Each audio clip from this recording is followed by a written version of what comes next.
Okay, happy Sunday, everybody. I hope everybody had a great, productive weekend. Boy, I had a great, productive weekend. It was crazy, and I got a lot done, I'll tell you. Anyway, we're here for Sunday Reading Day, California House Radio. And let me make an adjustment here. Oh, there we go. Sunday Reading Day, and this is the day that I read from a paranormal themed book. And the book we've been reading from is about Lizzie Borden. I'll give everybody a few minutes to get in and get ready and get seated and grab their popcorn and whatever it is they do, eat dinner while I read my book. But it's been interesting. When we last saw Lizzie, she was at her house with her sister and her uncle, and they were mourning the loss of the parents, of course. Lizzie hiding what she had done, allegedly done, because we don't know if she's not convicted yet, right? Hiding what she allegedly had done. And it's weird because, again, back in the 1800s, it was nothing to keep bodies at your house, right? So the bodies were like down in the basement of the house, and they were upstairs having breakfast on the table where the bodies were autopsied and all this going on, and but there were some different things that I guess Lizzie had done, and her uncle had. Let me move this over a little bit, and her uncle had done that kind of raised the suspicion of the police, and yeah, so we're going to hear what the results of that were and how the police handled that. But little by little, the police are starting to look at Lizzie as a possible suspect in all this. And it's getting interesting because Lizzie's getting nervous. It seems like every time she's talked to them, she's given them a different answer to their questions. And so she's starting to trip herself up, which is what police do. They'll question you multiple times to see if you trip up. Excuse me, to see if your stories add up. If your versions of what happened add up. So this is what happened to Lizzie, is that she's starting to realize that she might have tripped up here and there. I hate things that hang down. Hang on. If she's starting to realize that she might have tripped up here and there on her statements to the police. And of course the police are noticing this too, so that is why they're now looking at her more and more as a suspect to the crime. So I did some mowing in the backyard this weekend. I did some yard cleaning. I did a couple of.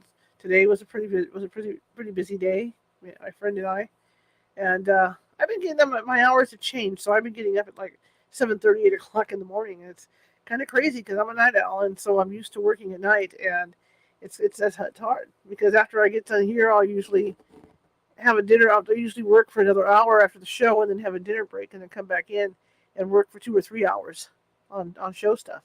So it's kind of messing me up because by the time after I have dinner, I'm sleepy, right? And like everybody else, and I want to go to sleep, and I still got stuff to do. So I'm trying to get used to this new old schedule, because like I was like everybody else for years. I got up in the morning, went to work, did all that. But then as I started doing the show the last couple of years, I got into this habit where I'm up all night after doing the show. So I'm trying to get into the habit where I can actually go to work, after I have dinner and after being up early. So I'm sure I'll get there. My body needs to get on a schedule or something. But anyway, I want to welcome everybody. My name is Charlotte. I'm going to be your host for the next hour, and I'm going to be reading about Lizzie Borden. I'm also the owner of the California Haunts Paranormal Investigation Team based out of Sacramento, California. You can find us at californiahaunts.org, or the radio station. The radio show itself is at californiahauntsradio.com, or our YouTube page, which is just California Haunts. It's not California Haunts Radio, it's California Haunts. That's how you can find us on the YouTube page. If you're watching from Facebook and you like what you hear tonight, please follow. All right? If you're watching from Twitch, you like what you hear tonight, please follow. And of course, if you're watching from YouTube, there's a little ghost down in the bottom right-hand corner with a magnifying glass and a Sherlock Holmes hat on. Click on that, and that'll make you a subscriber to our YouTube channel. And if you look on that YouTube channel, there's more than 270 videos over there, different topics. I don't always do paranormal topics. I'm a journalist, photojournalist by trade, and I like to mix it up a little bit. We might do paranormal one night. We might do something about people that eat bugs the next night. It's just what we do. So you got to check us out because I think there's something, a little bit of something for everybody who goes all over to our YouTube page to check out the archives. Also, you can find us at Blog Talk Radio by typing in California Haunts Radio. We were on Blog Talk Radio for more than 10 years. So we have a bunch of shows over there as well. And if you go on Apple to find us for Apple Podcasts, you'll see that there are two versions of the California Haunts Radio Show. One is from when we were on Blog Talk, and one is this show right here that we do over Facebook Live and all these other places. So it's kind of confusing as to what those are, but that's what that is. There's two different versions of it, two different types of show. One was a straight podcast, and then there's this one that's video and podcast. So it's kind of cool. Summer's going fast, isn't it? We're coming into August already. That was fast. Last year it seemed like it dragged on for some reason. I don't know why, but this year summer is just whipping by. Whipping. Anyway, I want to welcome you all. This is our Sunday night where we read. I read from a paranormal themed book, and Rebecca Pittman, author Rebecca Pittman, has nicely allowed me to use her book. She self-publishes, and I called her up and said, she's been a guest a couple times here on the show, and I called her up to see if we could use the Lizzie Borden book, and she agreed, and so I'm really happy. We're doing our 11th day of reading, our 11th Sunday of reading Lizzie Borden. And it's really a really good book. All right, let me turn this bad boy on, and then we'll get going here.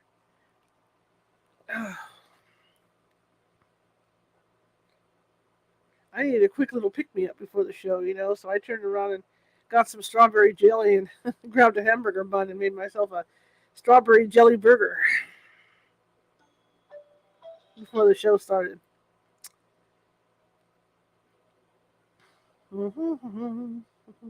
I have a very old tablet. It's old like me, so give it a few minutes to power up here. Some of you who heard the show on, was it Wednesday night? I think Wednesday night, may have heard part of what I'm reading tonight because our guest was late coming on, so I decided to read. I didn't know if the guest was going to be on for sure, so I went ahead and read some of what I was supposed to read today to everybody. So I went ahead and just decided to go back because what I read was pretty cool, so I decided to reread it. So you may hear some of that. Kindle. Dun, dun, dun, dun. I love the Kindle logo too with the kid under the tree reading. Okay, so here we go. Let's see. Let me get this going again. This thing. Okay, that's why I hate chords. John Morris's stroll through town. See if we finally got it. Sometime Saturday, two acquaintances of John Morris's from South Dartmouth came to visit him at the house. South Dartmouth is home to William A. Davis, the butcher, with whom John resides, and with whom a major horse trading and cattle deal was in the works. We do not know what transpired during their conversation. The New York Herald ran the following snippet Saturday, August 6, 1892. Late tonight, John V. Morse left the Borden house and walked rapidly down 2nd Street toward the business portion of the town. There was an officer at his heels. He wandered around for nearly an hour and then returned to the house, the detective never leaving him for an instant. Whether he visited to get the air or merely to test the closeness of the espionage to which he is subject is not certain. Sometime that eventful Saturday, Bridget packed the last of her things and left the Borden's attic room for good. A cousin, Patrick Harrington, had offered a room at 95 Division Street in Fall River, walking distance to the police station, although still a fair stretch. She was summoned to the house on Monday, but she would no longer call 92 2nd Street home. Also that day, Marshal Hilliard and Dr. Dolan visited the receiving vault at Oak Grove Cemetery. Nothing was done at that time, other than to look at the bodies in general. Were they taking another look at the wounds, or was the visit for more nefarious motives? Were the two men interested in seeing if a small gold ring still circled Andrew Borden's little finger? Or did they check to see if a murder weapon or blood-stained dress had been secreted inside the coffin Saturday morning, as Lizzie wept and bent over her father's casket to kiss him? What more clever way to dispose of evidence than to bury it along with the murder victim, 6 feet beneath the ground? The two men walked through the cemetery toward their carriage and discussed the case. Inside the cool cavern of the vault, Andrew and Abby Borden lay in their caskets, not yet at peace. Their final divulgation was yet to come. Chapter 25, Saturday, August 7th, 1892. The Fall River Herald, August 7th, 1892. Sunday was a quiet day around the house. Emma Borden appeared at the door at 8 o'clock to take in the milk. The servant girl, Bridget Sullivan, could stand the strain no longer and left the house Saturday night to join her friends. None of the family ventured out to church, and there was nobody visible at the windows. The event of the day was the arrival at the house of Detective Hanscom of the Boston Pinkerton Agency, who entered with Lawyer Jennings during the forenoon. He had been hired by the Bordens to look after their interests. He had questioned Lizzie, but found her too exhausted physically for a searching examination. If the Fall River Herald thought the event of the day was the arrival of Detective Hanscom at 92 2nd Street, they were not privy to Lizzie Borden's movements that Sunday morning. Hanscom's appearance would have paled in comparison to the events about to take place within the Borden's kitchen. Alice Russell was questioned during the Superior Court trial as to what occurred on Sunday, August 7th. Mr. Moody, parentheses for the defense. Who got the breakfast Sunday morning? Alice. I got the breakfast. Moody. After the breakfast had been got and the dishes had been cleared away, did you leave the lower part of the house at all? Alice. Yes, sir. Moody. Afterward, did you return? Alice. Yes, sir. Moody. About what time in the morning was it when you returned? Miss Russell. Alice. I don't know. Moody. Was it before noon? Alice. Yes, sir. Moody. Will you state what you saw after you returned? Alice. I went into the kitchen and I saw Miss Lizzie at the other end of the stove. I saw Miss Emma at the sink. Miss Lizzie was at the stove and she had a skirt in her hand, and her sister turned and said, "What are you going to do?" And Lizzie said, "I'm going to burn this old thing up. It is covered with paint." Moody. Covered in paint. Is that the expression? Alice. I don't know whether she said covered in paint or covered with paint. Moody. Do you recall anything else said then? Alice. No, sir. Moody. What did you do then? Alice. I'm quite sure I left the room. Moody. Did you speak to either of them at the time? Alice. No, sir. I don't remember that. I did. Moody. Did you come in the room again? Alice. Yes, sir. Moody. What did you see then? Alice. Miss Lizzie stood up towards the cupboard door. The cupboard door was open, and she appeared to be either ripping something down or tearing part of a garment. Moody. What part? Alice. I don't know for sure. It was a small part. Moody. A smaller part? Go on and state. Alice. I said to her, I wouldn't let anybody see me do that, Lizzie. She didn't make any answer. I left the room. Moody. Did she do anything when you said that? Alice. She stepped just one step farther back up towards the cupboard door. Moody. Did you notice where the waist of the dress was when she held the skirt in her hands as you first came in? Alice. I didn't know that it was the waist, but I saw a portion of this dress up on the cupboard shelf. Moody. Inside the cupboard? Alice. Yes, the door was wide open. Moody. When you came back the second time, and she was tearing the smaller part, did you see the skirt? Alice. Well, I'm not positive. I think I did. Moody. Did you have any more talk with her that day, or did she say anything to you about it? Alice. No, sir. Moody. At that time, were there any police officers in the house? Alice. No, sir. Moody. Were there any police officers about the premises? Alice. Yes, sir. Moody. Do you know whether there was anyone else in the house except yourself and Miss Emma and Miss Lizzie Borden? Alice. I don't think there was. Moody. Miss Russell, will you tell us what kind of dress? Give us a description of the dress that she burned, that you have testified about on Sunday morning. Alice. It was a cheap cotton Bedford cord. Moody. What was its color? Alice. Light blue, ground with a dark figure, small figure. Moody. Do you know when she got it? Alice. In the early spring of that same year. Cross-examination by Governor Robinson for the defense. Robinson. You called it a Bedford cord, is that right? Alice, yes, sir. Robinson, is that what we call a calico? Alice, no, sir. Robinson, quite different from a calico? Alice, yes, sir. Robinson, and is it a cambric? Alice, no, sir. Robinson, the dress you saw Sunday morning was not a calico, was it? Alice, I judge not. I suppose it was the same dress that I have reference to her having made in the spring. That was the Bedford cord. Robinson, were you were you three the only persons in there at breakfast? Alice, no, sir. Robinson, was Mr. Morse? Alice, yes, sir. Robinson, and did I understand you to say that you went out? Did you go out of the house after breakfast? Alice, I didn't go out of the house. I think I went to my room, or the room I occupied the night before, and put it in order. Robinson, did you help in washing the dishes? Alice, no, sir, not that morning. Robinson, you left that to Miss Lizzie and Miss Emma to do? Alice, Miss Emma. I can't say for sure about Lizzie. Robinson, when you came back from your chamber, you came into the kitchen and saw Miss Lizzie with the Bedford cord dress, and some other part of the dress was over on the mantel or a chair, was it? Alice, it was on the cupboard shelf. Robinson, did you see blood on that dress? Alice, no, sir. Robinson, did you see any blood on the remaining part of it? Alice, no, sir.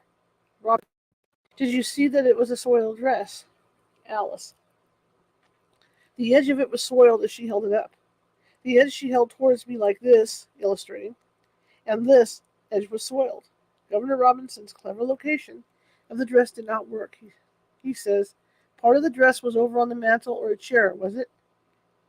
He is trying to get Alice to say the dress was out in the open, not suspiciously hidden away in a closet, used for storing cleaning supplies and fuel for the stove. But Alice doesn't take the bait. She restates, it was on the cupboard shelf. Okay.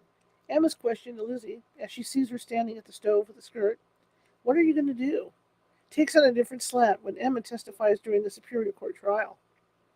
Alice states she heard Emma say nothing after Lizzie tells her sister she is going to burn this old thing up. Emma, under oath, testifies a year later at the trial that she responded to Lizzie's statement by saying, why don't you? Or, you better, or I would if I were you, or something like that.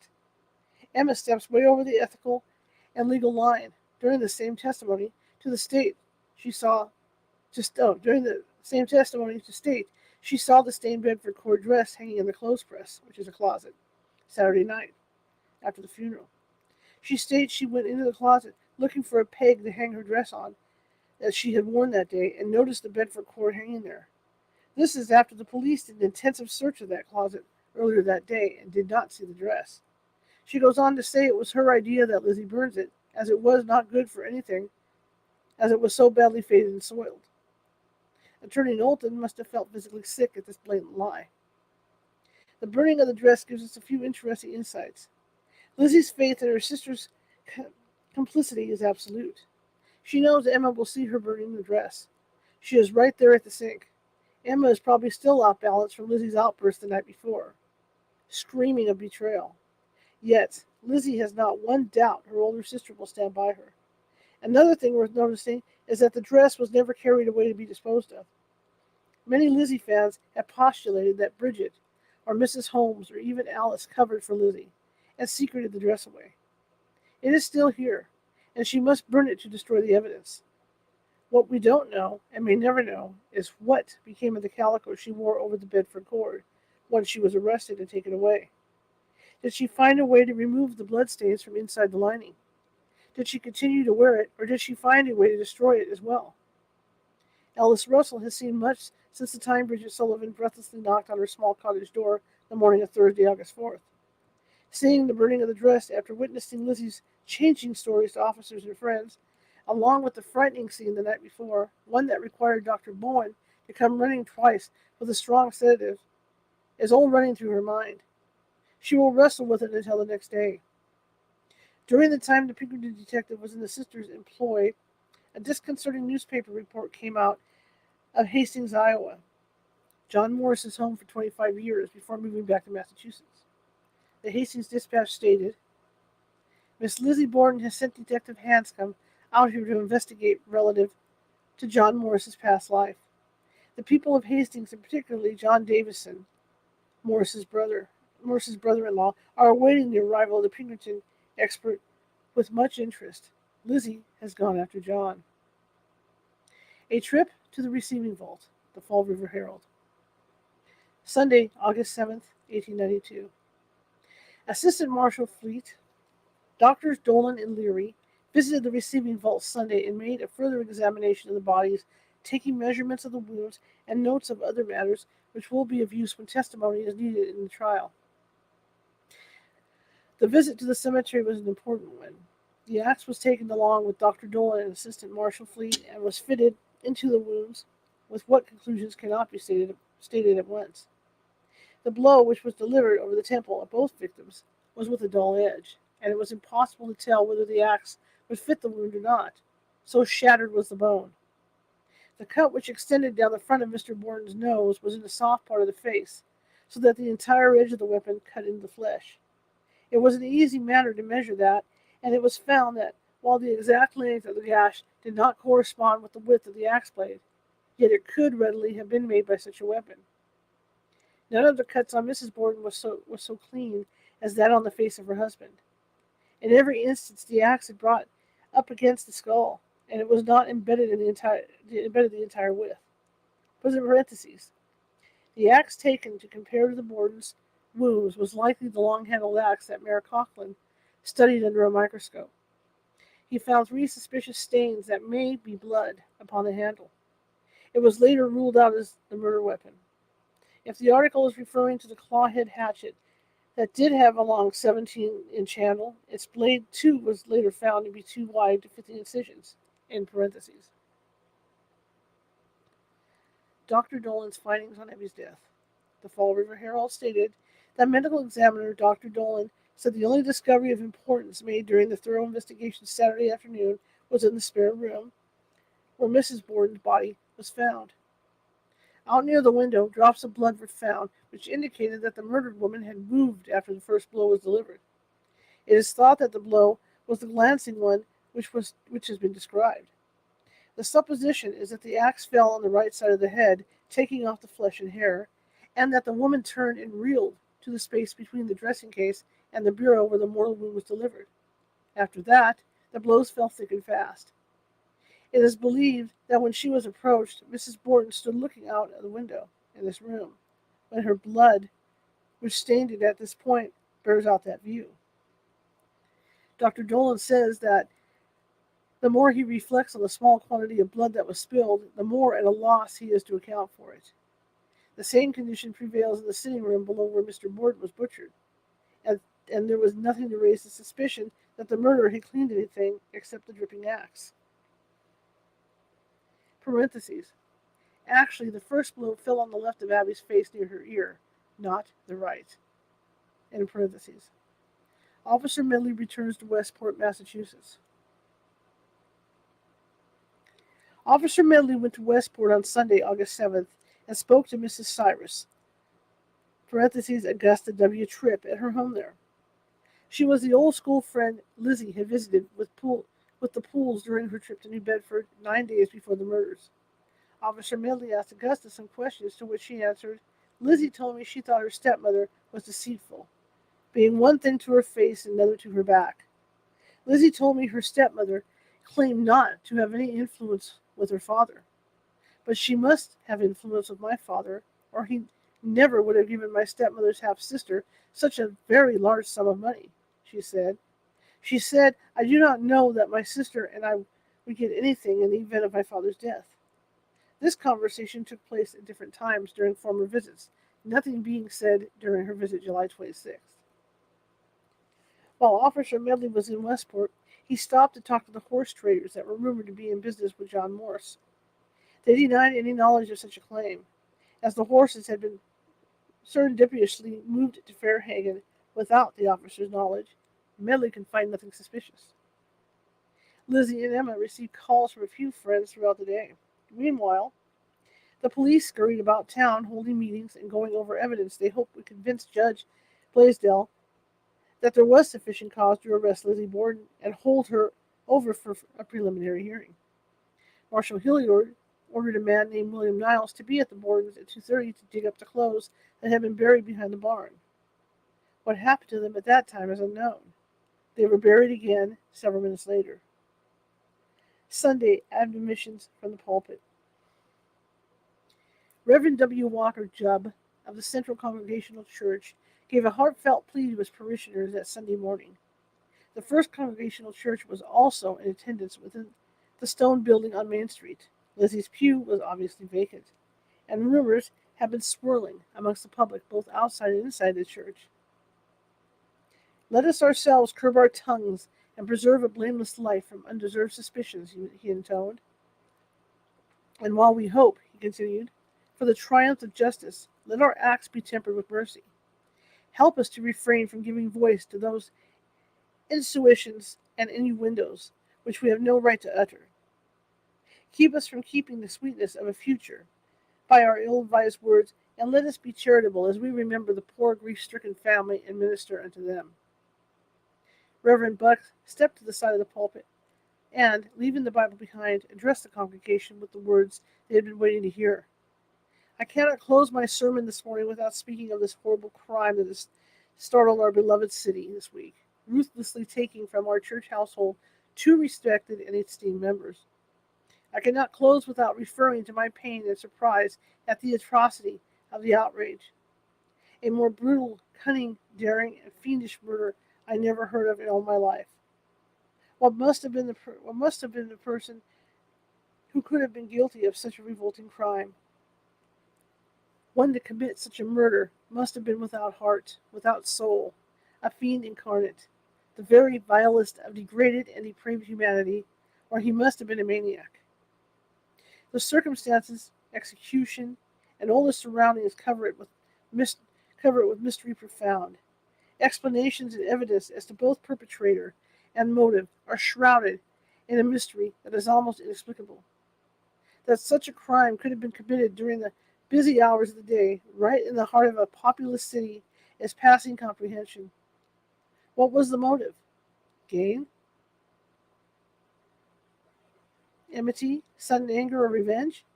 Strangely, nothing of this nature enters into this case. I hope the criminal will be speedily brought to justice. This city cannot afford to have in its midst such an inhuman brute as the murder of Andrew J. Borden and his wife. Why? A man who could conceive and execute such a murder as that would not hesitate to burn the city.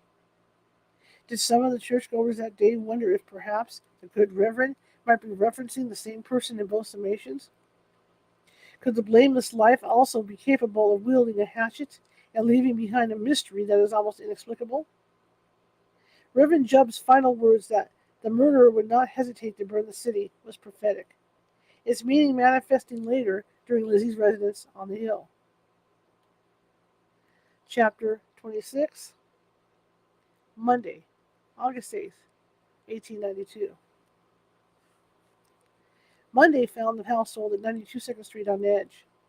Another search was to be done, one that would actually dismantle part of the cellar. At 10 that morning, officers F.L. Edson, Desmond, Medley, Connors, and Quigley arrived at the Borden house. With them was Charles H. Bryant, a mason. Their mission in the cellar that day, was to look for any weapon, clothing, or anything else that related to the murder within the chimney cavity. To do that, it was necessary to remove some of the masonry.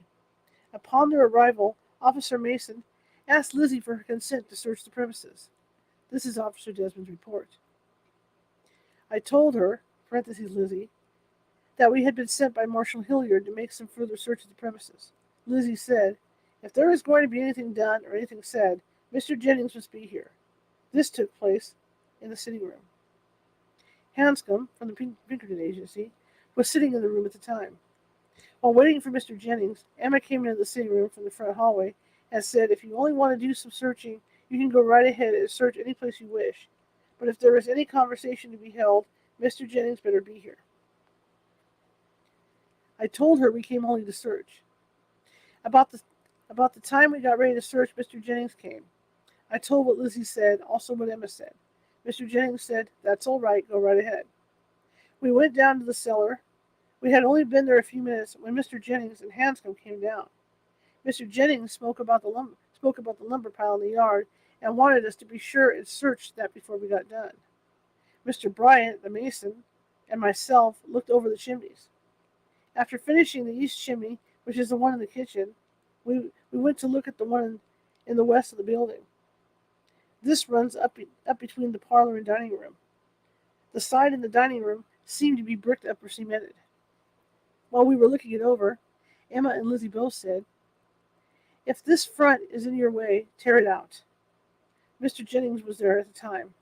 Emma spoke about a lumber pile in the yard and thought it would be a good place to search. Mr. Bryant and myself went into the cellar, and it was thoroughly searched by Edson, Connors, Quigley, and Desmond. From there, we went and searched the barn, lumber pile, yard, privy vault, and, well, also John Crow's yard, which is on the side of the Borden house.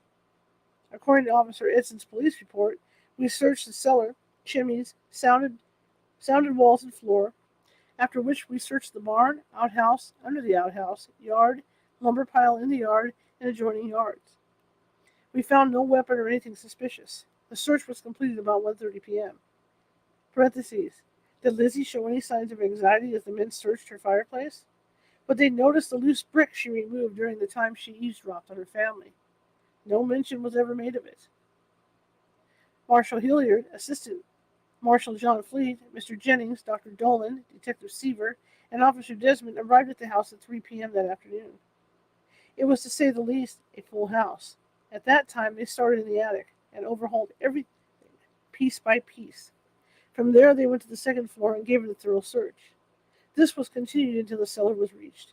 The same persons, with the exception of D. Desmond, doing the searching there.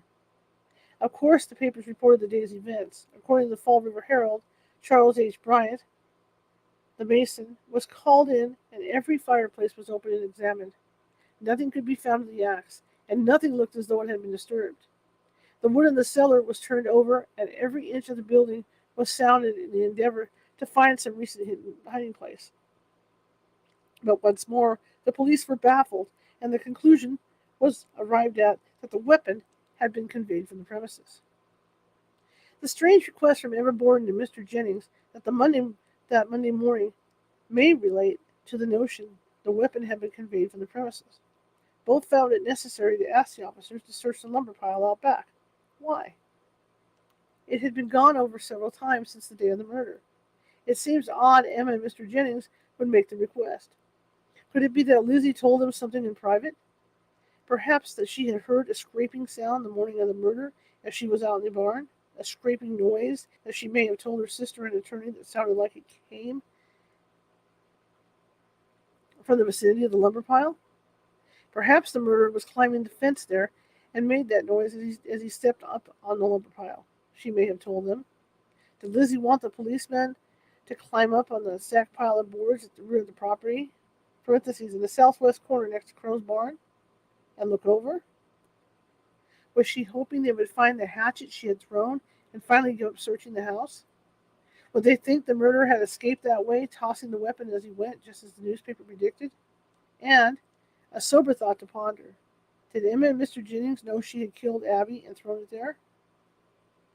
Were they helping her by asking the police to search the lumber pile? It is remarkable that with police and civilians alike climbing over and along the back fence, no one saw the hatchet lying on Crow's barn roof beneath the protective branches of Shaden's pear trees.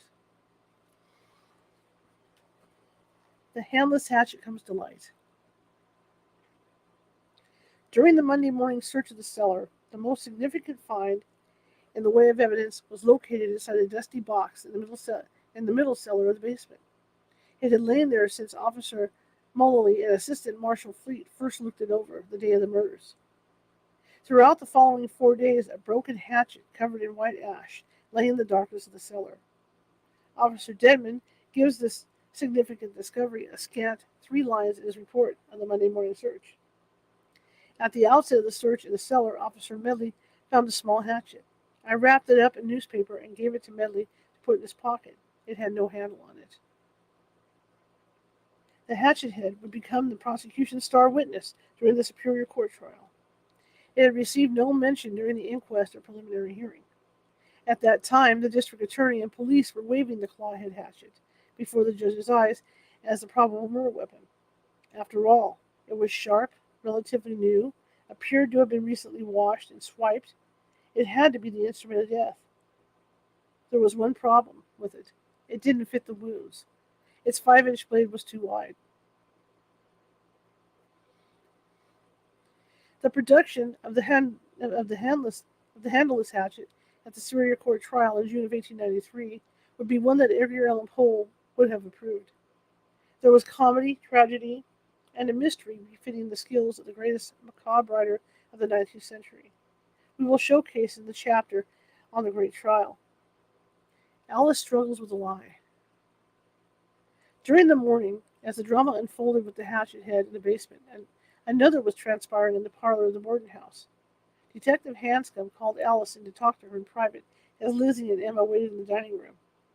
Unless speaking in whispers, it is quite possible the sisters overheard the conversation, as the two rooms were separated only by a wall. Alice Russell sat nervously, pursing and unpursing her lips, her facial tics betraying her highly nervous state.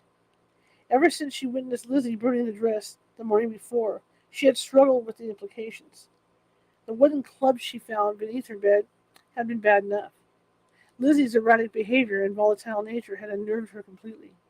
And now, a detective from the famous Pinkerton agency had her sequestered in the little-used parlor.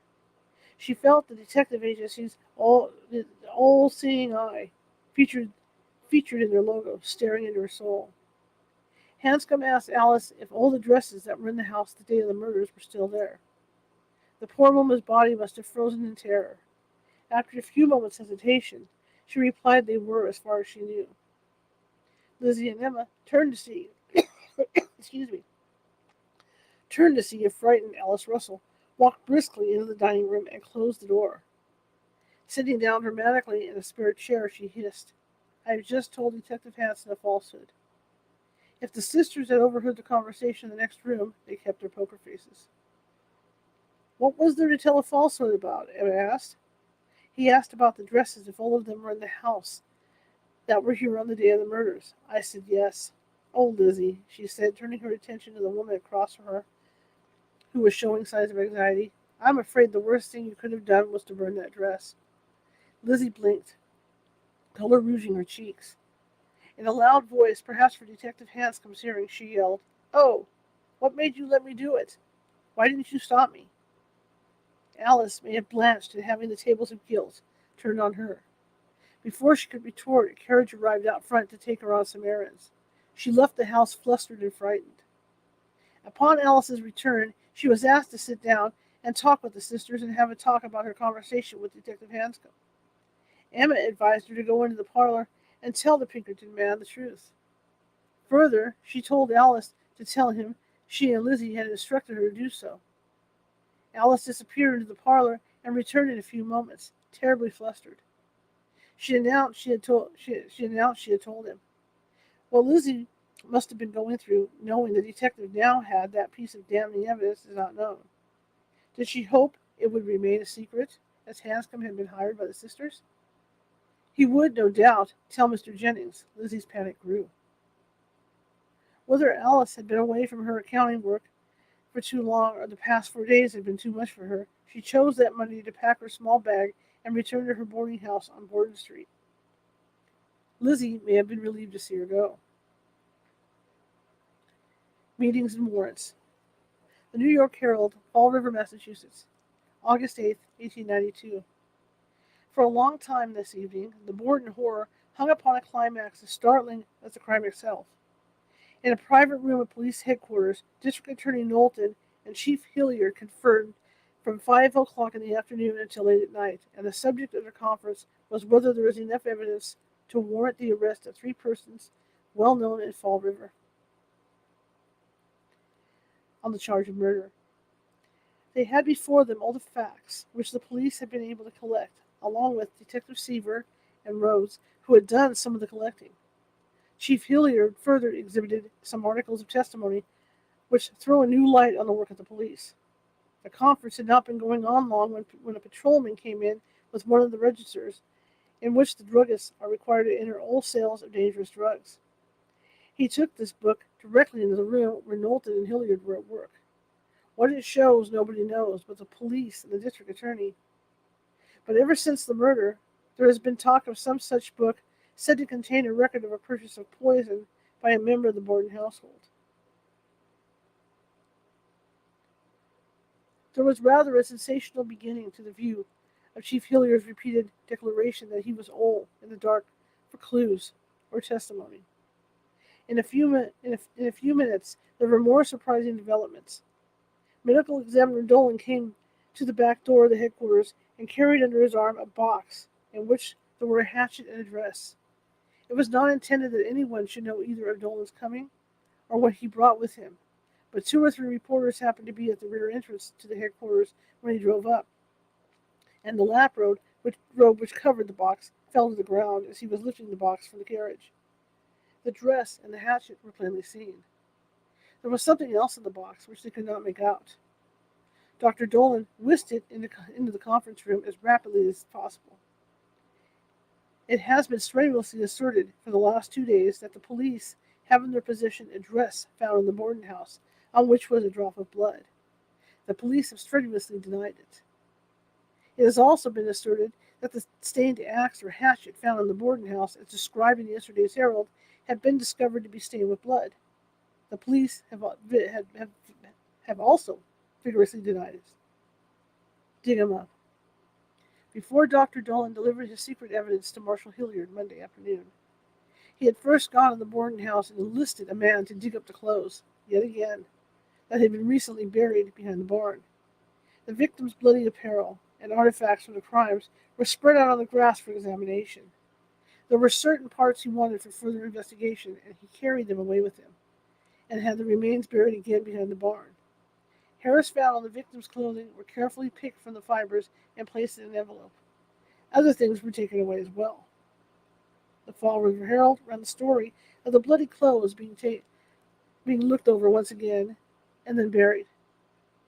The New York Herald, sending stories via telegraph to the Fall River Herald, stated without hesitation that meetings were being held, evidence gone over, and 3 arrest warrants were being prepared. What this news must have created in the form of sheer panic in the 3 accused can only be imagined. We do know Bridget Sullivan was asked to return to Borden House and spend the night Monday, so she would be available under police guard until she was needed the following morning to appear at the coroner's inquest. If Bridget had read the news and realized she might be one of the 3 mentioned for an upcoming arrest, it is no wonder that on Tuesday morning, when Officer Dougherty came to pick her up for her appearance at the court, she totally broke down. She thought they were about to arrest her. The newspapers ran a report stating John Morse met some friends and chatted with them downtown for a while Monday night. This may have been the time he later testified to meeting Mr. Charles Holmes and his wife in front of City Hall. Mr. Jennings for the defense caught John Morse in a lie during his preliminary hearing testimony, when Morse claimed he did not talk with Mr. Holmes about seeing the cellar door open the day of the murders, when he first arrived at the house at noon. Mr. Jennings: You were asked the other day, when you were on the stand, whether you had informed any person about seeing the cellar door open, and you were asked by me whether you had informed Mr. Holmes or not. And you remember, of course, what reply you made to the questions. I now want to ask you if you have thought the matter over since. Morse: I have. Jennings: State what it is. Morse: I met Mr. Holmes and his wife down in front. Jennings: What person did you mention it to? Morse: Mr. Holmes. Jennings: Where and when did you mention it to him? Morse: I think at the house after we got through. Jennings: Did you meet him at the house? Morse: I met him first down in front of City Hall. Jennings: Did you walk with him to the house? Morse: Yes, sir. Jennings: After you got to the house, what did you do? Morse: Went into the house and showed him over it. Jennings: Did you go outside afterwards with him? Morse: Yes, sir. Jennings: What did you do outside? Morse: Went to the barn. Jennings: Did you go into that with him? Morse: Yes, sir. Jennings: Now what time was it during those proceedings that you told him about the cellar door being open? Morse: I think it was after we went out of the house after being in. I think it was. Jennings, while you were going out to the barn? Morris, yes, sir, I think it was. Jennings, was that the day of the murder? Morris, no, sir. It was after the murder. I do not know, but several days after. Jennings, what did you do, if anything, at the time you told him about the cellar door? I mean, as to whether you pointed it out or anything of that kind? Morse, I do not know, as I pointed it out. I told him I thought the cellar door was open. Jennings, as to whether you pointed the door out to him at the time you told him?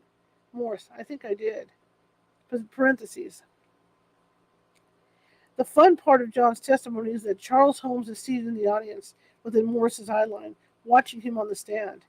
It makes it hard to lie under the circumstances, but John Vinicum Morse manages to do it, all the same. End of parentheses. John may have talked over another matter with Charles Holmes that night. Mr. Holmes and Dr. Handy were close friends. Handy was telling his wife and others the night of the murders of seeing a strange man pacing in front of the Borden house that day. If Dr. Handy has related the story to Mr. Holmes, it is possible that Holmes informs John of it, as a way to offer up a suspect for the murders. The response he would have gotten from John would be a surprise. Rather than showing appreciation for the news, Morse may have been mortified. The stranger pacing in front of the Borden house Thursday morning was Joseph Chatterton, the man Morse had sent to pick up Abby.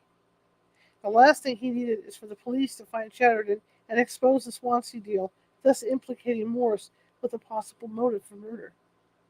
He may have asked Mr. Holmes to tell Dr. Handy that the man he saw is innocent of wrongdoing and to please, in a word, shut up about him. We do know that when the police approached Dr. Handy on August 10th, only 4 days after Morris's meeting with Mr. Holmes, Handy is suddenly acting strangely and avoiding identifying anyone. Chapter 27. The Inquest. 5 days after the brutal murders of Abby and Andrew Borden, the people of Fall River realized the wheels of the court system were finally beginning to spin. Rumors of an imminent arrest or arrests were everywhere. The streets between the Borden's home and the police station, where the courtroom was housed, were packed with people as though lining on a parade route. Once again, horse and buggies had to pick their way through the crowd. The marshal, district attorney, and mayor had struggled with what to call the investigation they were about to begin within the courthouse walls. An inquest, by definition, is a judicial or official inquiry, especially before a jury, to determine the cause of a violent or unexpected death. This is typically called a coroner's inquest and is often held over the dead body. In the Borden's case, the cause of death seemed pretty obvious: blunt force trauma from a heavy, sharp-edged instrument, most likely a hatchet. Calling the witnesses they had on the subpoena list would shed no light on that. As the reporters circled like buzzards, demanding to know the nature of the sudden announcement of the impending events, word went out that the proceedings were merely a judicial inquiry to collect all the evidence through the witness statements. The public was not fooled, and the authorities finally admitted it was indeed an inquest. The Fall River Herald was delivering the news from the beginning day of the inquest as fast as anxious readers could devour it. Quote, District Attorney Knowlton, Medical Examiner Dolan, and Detective Seaver had arrived at the courthouse and were in earnest consultation with the city marshal. Officers started from the station in all directions, and it was soon apparent that something of importance was about to take place. The members of the party who had been in consultation in the marshal's office proceeded upstairs, and the first legal proceedings of the case commenced. Miss White, the stenographer, took notes for Mr. Knowlton. Nobody outside of the officials was allowed in the room, and it was impossible to obtain any information as to what took place. Bridget Sullivan, the domestic, was the first to arrive at the station. She was escorted from the house by Officer Doherty. Miss Sullivan was dressed in black, (green), and her countenance indicated that she thoroughly realizes the position in which she is placed. If an honest-appearing face was to acquit a person of a crime, Miss Sullivan has that face. From the time Miss Sullivan went upstairs, 9:45 o'clock, until 11:20, Nothing indicated that an inquest was being held. At 12:15, a recess was taken until 2 o'clock, the witness being placed in the charge of Matron Russell. It was at this time Bridget told the matron about the bloody towels in the cellar. Officer Doherty, upon arriving at 92 Second Street, found a young woman completely in tears. Bridget Sullivan supposed she was being taken away to be locked in a cell in charge of murder. Her composure crumbled before the police officer as he repeatedly tried to assure her she was merely coming with him to answer some questions in the marshal's office. She would not be placed behind bars. Knowing the crowds of reporters outside were salivating for any glimpse of the major players in the Borden murder case, Bridget decided to deny them her tears. She stepped out the door with Officer Doherty and kept her gaze on the sidewalk. Excuse me, it's hot here. Watching her small black shoes as they clicked along. When they arrived at the station, she was shocked to see the crowd choking off the entrance to the courthouse. They shouted at her, pushed and shoved for a better view, and impeded the progress of anyone going into or coming out of the dismal gray building. She was escorted, finally, into the Marshal Hilliard's office, where Dr. Dolan, Attorney Knowlton, and Detective Seaver awaited her. Once she was asked to take a seat, she broke down again in near hysterics. Word had come from Professor Wood that the blood staining the small towels found in the bucket of water in the cellar on the morning of the murders was indeed human blood. It was this announcement, and others, which the police were anxious to question Bridget. According to the Pittsburgh Dispatch, August 10, 1892, Bridget Sullivan was summoned immediately to the police headquarters. She went willingly. Speaking of the identity of the murderer, she said she was too worn and worried to talk of that. Then she explained suddenly, the murderer should clear me. After that, she would say nothing. So Bridget was taken before Judge Blaisdell, where she told and retold her story. The girl stood as long as she could. Then she broke down. She told her examiners, it is said, that she did not believe Lizzie Borden left the house at all. She was asked why she thought Miss Borden had not gone out. She answered with sobs. The district attorney waited in vain for her to regain her composure, and at 12 noon, the inquiry was stopped. Lizzie was called to testify in the afternoon to retell her story. In a letter written to Attorney General A.E. Pillsbury on May 5, 1893, shortly before the Superior Court trial was to begin to determine Lizzie Borden's innocence or guilt in the murder of her parents, Attorney Knowlton gives us some vital information into what was said behind the closed doors of the inquest. New Bedford, Massachusetts, May 5, 1893. Honorary A.E. Pillsbury. Dear Sir, Jennings wants to have his experts see the skulls, and I told him I supposed there would be no objection, and have so written to Dolan. They also want Bridget Sullivan's testimony at the inquest. We declined to give it to them before the indictment, but I do see no objection to giving it to them now. It is almost identical with her story as told before, Judge Blaisdell, and will do us no harm. What do you think? Yours truly, H.M. Knowlton. Parentheses, saying Bridget's preliminary hearing testimony, which would occur 2 weeks after the inquest, was almost identical with her statements at the inquest, does give us a sense of what was said that day, with some very glaring omissions, as we will see. End of parentheses. On May 17th, co-counsel for the defense, Attorney Adams, writes to Attorney General Pillsbury requesting a copy of Bridget's inquest testimony, and suddenly neither Pillsbury or Knowlton know where it is. Pillsbury swears he never had it, and thus the mystery of Bridget Sullivan's missing inquest testimony began. At the time of this writing, it has never been published. Many believe these records are still hidden away in the files of Governor George Robinson at his still existing law firm, Robinson, Donovan, P.C., in Springfield, Massachusetts, protected by the client's confidentiality pact. Yet, while they claimed nobody outside of the officials was allowed in the room, and it was impossible to obtain any information as to what took place, leaks to the press did occur. The men present at the inquest that day, in addition to the presiding judge, were Attorney Knowlton, Detective Seaver, Marshal Hilliard, Dr. Dolan, and several of the officers first to arrive on the scene. While even court officer George W. Wyatt was excluded from the secret meeting, others, namely the men with the strong suspicions, as to Lizzie's guilt were front row and center. Officer Doherty and Harrington were among the very first to arrive the morning of the murders. It has long been suspected the carefully chosen press leaks came from Officer Philip Harrington. Pittsburgh Dispatch, October 18th, 1892. The leak came through one of the officials who was present at the examination. That official said today to an intimate friend, "It is what Bridget saw, not what she heard or what she guessed, that led to Lizzie Borden's arrest. There were two important points, and they did not occur to her mind, agitated and shocked as she was at the time of the discovery of the crime, until she had a well-defined idea of what the police suspected."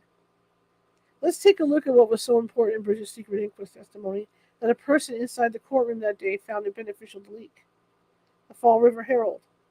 The first question to Bridget Sullivan was in regard to her whereabouts all through the morning of Thursday, up to the time of the murder. She answered that she had been doing her regular work in the kitchen on the first floor. She had washed the breakfast dishes. She saw Miss Lizzie pass through the kitchen after breakfast time, and the young lady might have passed through before. During Bridget's preliminary hearing and Superior Court trial testimony, she sticks to one story that flatly contradicts this inquest testimony. Her story during these two later appearances says she saw Lizzie as she was washing the breakfast dishes as Lizzie came into the kitchen shortly before 9, directly after John Morse leaves the house, as Lizzie is pouring her coffee. Bridget flees the house to the backyard to vomit. When she returns, Lizzie is gone. She does not see Lizzie again until she appears at the screen door to ask Bridget if she is going to wash the outside windows. The story never changes after the preliminary hearing is held. Yet, in the story leaked about her answers at the inquest, she says she saw Miss Lizzie pass through the kitchen after breakfast time, and the young lady might have passed through before. This clearly states after breakfast time, a time that she claims not to have seen Lizzie again until 9:30 that morning, when Bridget is outside the screen door with a pail and brush. Why has this story changed? It may have something to do with the missing 9 pages of Bridget's testimony during their preliminary hearing. We will look deeper into this detail in the preliminary hearing chapter. And what other tidbit was important enough to be leaked to the reporters? Believe it or not, Bridget washing windows in the attic. The Fall River Herald, Wednesday, August 11th, 1892. Bridget Sullivan has proved herself a most valuable witness, and it is no wonder that she is carefully guarded at the house of her cousin on Division Street. It will be remembered that the story told... Whoa, I got lost.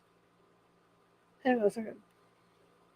It will be remembered that the story told all along has sent her, Bridget, to the 3rd floor of the house to wash the windows, and that nobody has been able to ascertain when she ascended the stairs.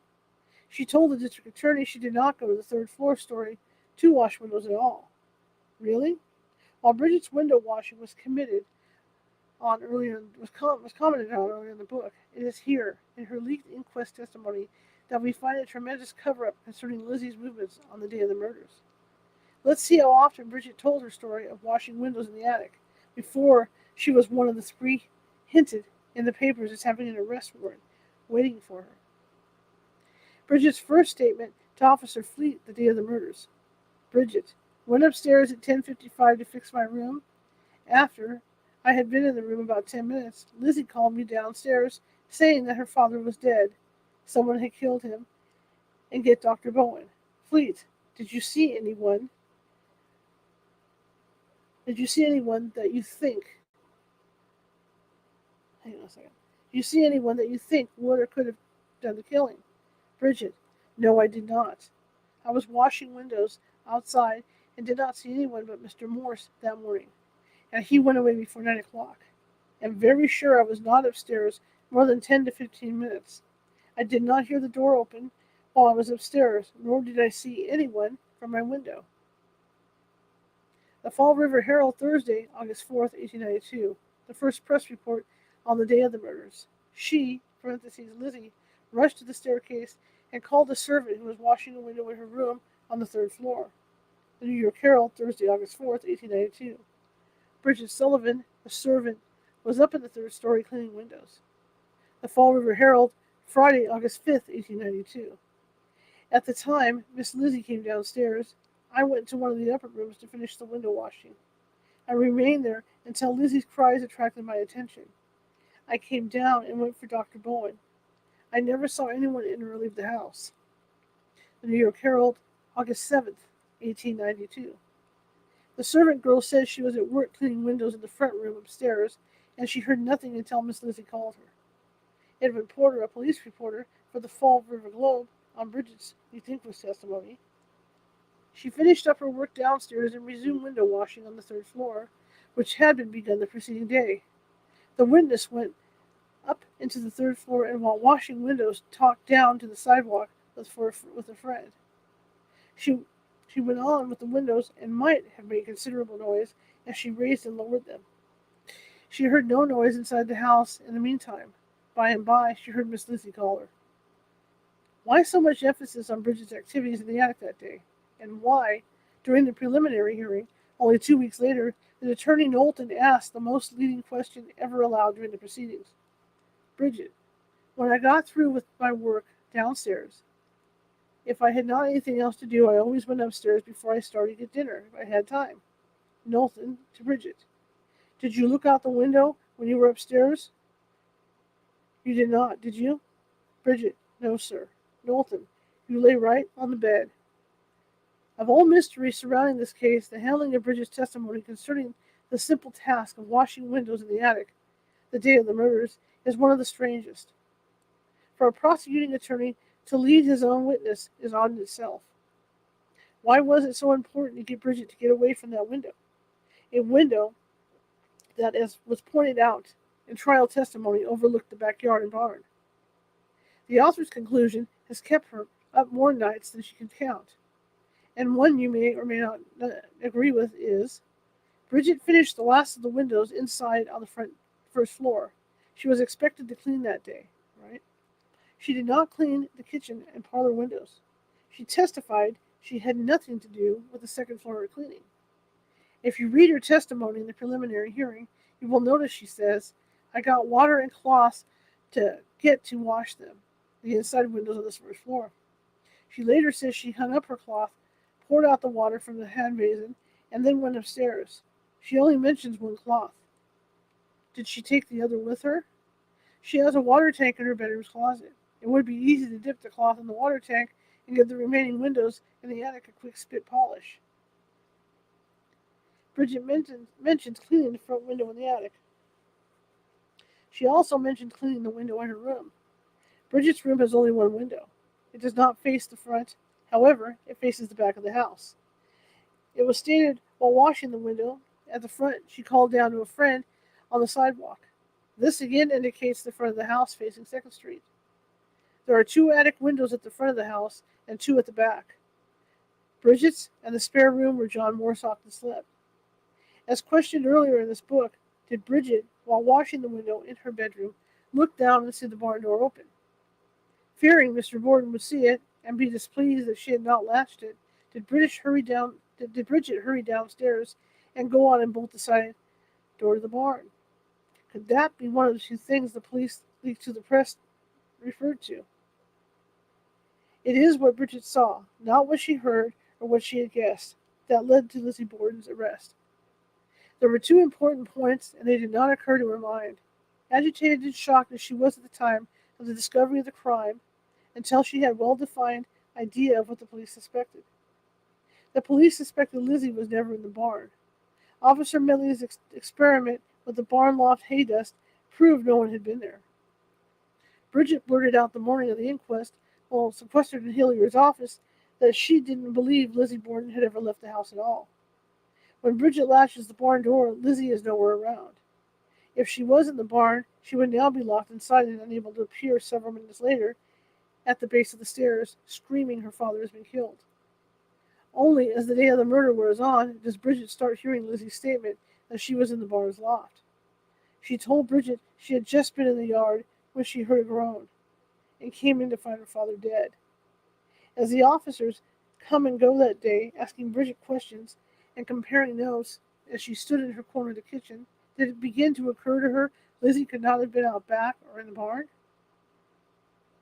Is this partly why she left the house the night of the murders and slipped across the street at the Millers? Now the important question.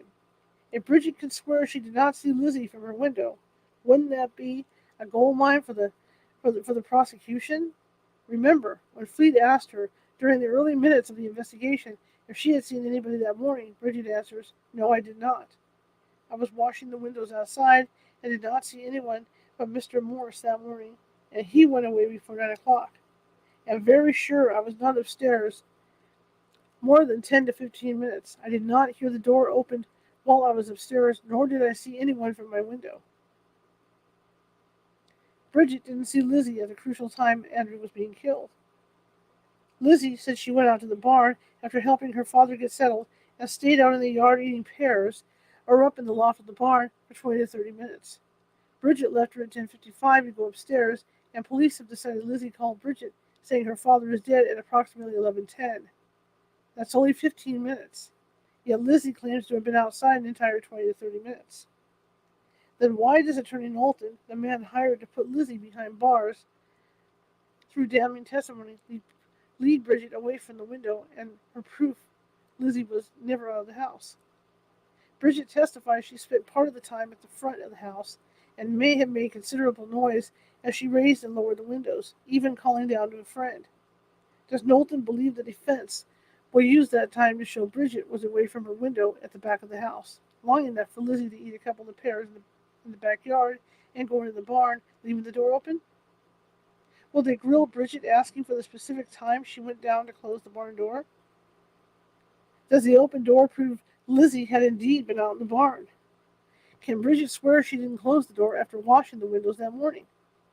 All it takes are those kinds of questions to raise reasonable doubt in the mind of a judge or jury. Did Knowlton decide it was not worth it to bring it up or open that door? Oh, I had opened that door. Did Bridget, not wanting to admit she had forgotten to lock the door once she had finished the window washing, happily go along with eliminating this detail from her testimony? Worse, would it raise suspicion she was downstairs during Andrew's murder and outside possibly to dispose of a murder weapon? We know from the time of the inquest forward, Bridget's story of what she was doing during her 10 to 15 minutes upstairs that morning has changed to claiming she was lying on her bed for a short rest. This is probably true in part. Based on how long she took per window downstairs, she could have finished the few windows in the attic in 5 minutes, especially if she had started them the day before. She probably did lie down after finishing, hoping for a full 20 minutes before she had to go down and start the new meal. Attorney Knowlton does the lying for Bridget, so that all she has to do is answer. Knowlton to Bridget. Did you look out the window when you were upstairs? You did not, did you? Bridget. No, sir. Knowlton. You lay right on the bed? Bridget's missing inquest transcript must have been handed. Yeah, okay. Bridget's missing inquest transcript must have been handed over to Mr. Jennings in the month before the Superior Court trial. As the attorney refers to it several times while questioning Bridget, oddly, she is not asked about what she saw from her window that morning. Did Pillsbury and Knowlton remove that portion? Mr. Adams, co-counsel for Lizzie, only asked Bridget to point out what window was hers in a photograph presented to her, pointing out that it overlooks the backyard. Perhaps both sides agreed to the mentioning of the open barn door was a sticky wicket that could go both ways, and they tucked it away. As a final note to this strange segment, Mary Dolan, the Kelly maid, who talked with Bridget over the fence the day of the murders, was subpoenaed to appear before the Superior Court trial in June 1893. She was never called to the stand. Was she the friend Bridget called down to while washing the attic windows? Was Attorney Knowlton afraid that under cross-examination Mary would be asked about Bridget's movements that morning and mention she saw or talked up to her as she washed the attic window? We may never know. Another strange report concerning Bridget's testimony was addressed by Edmund Porter, the reporter for the police, and a man who undoubtedly received the lion's share of inside information. One of Bridget's statements, leaked from the inquest, stated she said, by and by, she heard Miss Lizzie call her. She answered at once and went downstairs to the first floor, not thinking of looking about on the second floor where Mrs. Borden was found dead shortly afterwards, because there was nothing to make her look around as she obeyed Miss Lizzie's call. She found Mr. Borden dead, and Lizzie at the door of the room. Did Bridget see Andrew Borden's mutilated body? Was Lizzie standing at the sitting room door near the kitchen instead of leaning against the back door, as Bridget stated multiple times during her three judicial appearances that followed? It is interesting that Bridget is questioned repeatedly during the Superior Court trial by prosecuting attorney Mr. Moody as to where Lizzie was standing when Bridget came down the stairs. Did they know her original story was quite different? Okay, guys, that's it. Till next week. That was quite a bit of info. I hope you enjoyed it. I have fun reading this stuff. It gets, when I'm reading the testimony, it gets convoluted for me to read. Where I'm trying to read it and focus on who's saying what and how they're saying it and stuff. But it's pretty fun. It's pretty fun. Tomorrow I'll be back at 6:30. I'm getting all confused today. All right, tomorrow I'll be back at 6:30 p.m. and I'm going to be interviewing. I'm checking it out right now. Get my eyes adjusted because I got a bright light in my face. Bruce Genvy, and he's going to be talking about myths and monsters of the Great Lakes, and it should be a pretty cool show tomorrow. So be sure to be here for that at 6:30 p.m. Pacific. And again, I want to thank everybody for coming. I got to move this a little bit this way. This made me crazy. I don't know why today I'm so sensitive. I want to thank everybody for coming tonight. I really appreciate it. I know it's Sunday night. Everybody's got their stuff going on. And I also want to ask you, if you like the show, share it with 5 people. If you hated the show, share it with 5 people. We're equal opportunity here at California Haunts Radio. And I appreciate each and every one of you for joining me. Check us out again. Check us out on YouTube. If you're watching from Facebook, you like what you see, please follow. If you're watching from Twitch, please follow. And the same goes for YouTube. Go ahead and click that little ghost that's down at the bottom right-hand corner there. I'd really appreciate it. Anyhow, if you see that ticker thing running at the bottom, that's because California Haunts it's technically a non-profit. I own it, and everything you see here comes out of my pocket, whether it's a mic, whether it's a computer, whether it's a light, and anything you see. I pay the internet bills, I pay all that stuff, and I also pay for equipment for the paranormal team. That's why we do a lot of events to raise money. So if you could help me out a little bit, that would be great, because I love doing these shows, and I love doing different things with these shows, and I love bringing these different guests to you guys. So if you appreciate that too, help me keep the show on the air, please donate to paypal.me at California Haunts. Or if you're uncomfortable with PayPal, I have a Venmo, and all you have to do is simply type in California Haunts. It's that easy. Anyway, I want to thank you guys for coming tonight. I do appreciate it, and I will see you tomorrow. Have a good evening.